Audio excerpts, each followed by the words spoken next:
लेकिन आजकल तो बच्चा जैसे ही पैदा होता है तो उसकी ज्योतिष वगैरह कुंडली वगैरह सारी चीजें फिक्स बन जाएगी। तो ज्योतिष के पास गए, किसी सम्राट के यहाँ एक बच्चा पैदा हुआ और उसने सारे ग्रह नक्षत्र देखे और देखने के बाद उनके मम्मी पापा को बोला कि इस ग्रह नक्षत्र में जो बच्चा पैदा होता है वो डाकू बनता है, चोर बनता है, लुटेरा बनता है, लोगों को कष्ट देने वाला बनता है और ये बहुत ही गलत समय में पैदा हुआ है।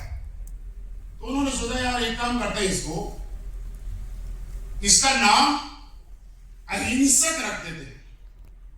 जब ये बार बार अहिंसक अपना नाम सुनेगा तो इसमें अहिंसा की भावना आ जाएगी, लोगों का नुकसान नहीं करेगा और ये बड़ा होने लग गया। इसका नाम अहिंसक रखा हो गया ताकि ये लोगों को यातनाएं ना दे, परेशान ना करे।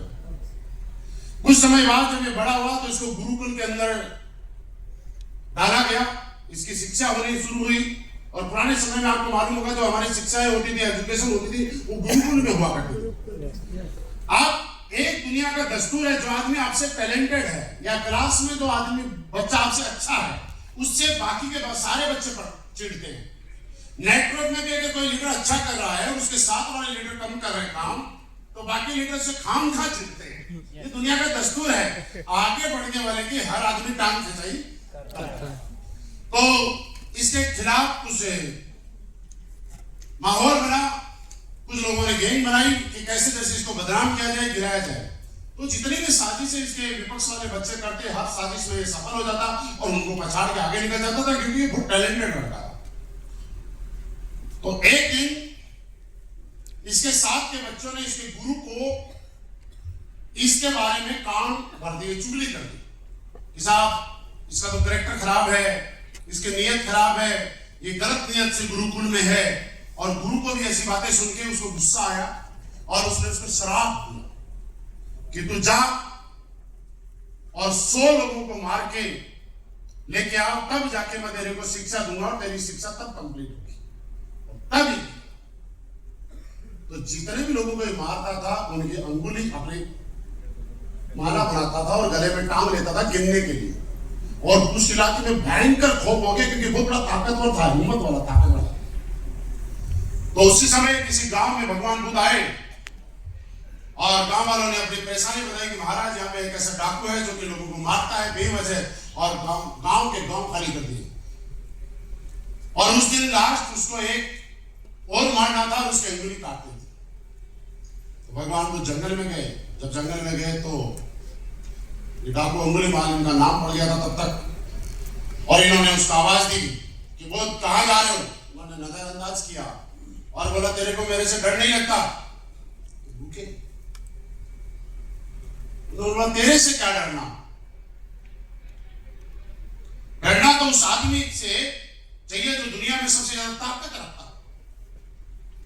फिर बोला और भगवान बुद्ध चल दिए। फिर बोला रुक जा। तो भगवान बुद्ध ने फिर पीछे मुड़ के देखा, बोला मैं तो रुक गया, तो ये बता तू कब रुकेगा? ये गलत काम करने से। बोला तू मुझे जानता नहीं, मैं कौन हूं, बहुत ताकतवर हूं।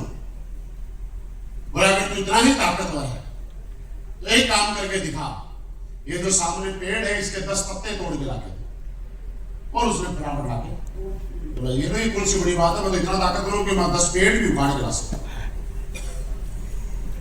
बोला अगर वास्तव में तू ताकतवर है तो एक काम कर, ये 10 के 10 पत्ते वापस जोड़ दे। ये कैसी बेवकूफों वाली बात कर रहे हो, पत्ते टूटे हुए वापस जोड़ सकता है कि भाई?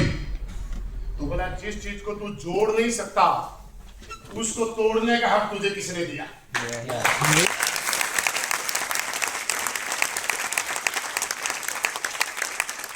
जब तू लोगों को जीवन नहीं दे सकता तो लोगों को मारने का हक तुझे किसने दिया?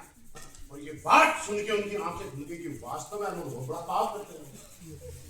और बाद में वही उसने वहीं पे हिंसा का मार्ग खत्म किया और वो एक बहुत बड़ा सन्यासी बना। इस कहानी से हमें 2 चीजें समझ में आती है। पहली बात ये, एज ए अप्लाइंग, वो जो गुरुकुल था जिसमें जो गुरु था वो गुरु सारे आप। आपके डाउनलाइन में कोई लड़का अच्छा काम कर रहा है, उसके खिलाफ चुगली करने आपके डाउनलाइन के बाकी लोग आ सकते हैं। आपके गलत फैसले की, गलत डिसीजन की वजह से आपके गुरुकुल का सबसे टैलेंटेड लड़का हिंसा के मार्ग में चल के और देश को और समाज को नुकसान पहुंचाने का काम करें। सिर्फ आपके गलत डिसीजन की वजह से, उस गुरुकुल के गुरु के गलत डिसीजन की वजह से वो आप हो। पहली बात तो आपको यह समझना है, किसी की बातों में आपके किसी भी लीडर के खिलाफ कोई गलत धारणा कभी भी अपने दिमाग में नहीं बनानी। नंबर 2, ये सीखने की कोशिश करें। जब आप साहसी होते हैं और अपने काम के प्रति समर्पित होते हैं, तो कोई भी गलत काम करने वाले आदमी को आप लॉजिकल से जवाब देते हैं, डांट के नहीं, लॉजिक और तथ्यों के साथ जवाब देते हैं, तो उस आदमी हिंसा का मार्ग छोड़ के जब दोबारा अहिंसा के मार्ग पे आ सकता है, तो एक लड़का आपके डाउन में गलत काम को छोड़ के और वापस कामयाब होने के ठान सकता है, या आपके हाथ में। इन दोनों एक ही कहानी से 2 चीजें हमें सीखनी होगी।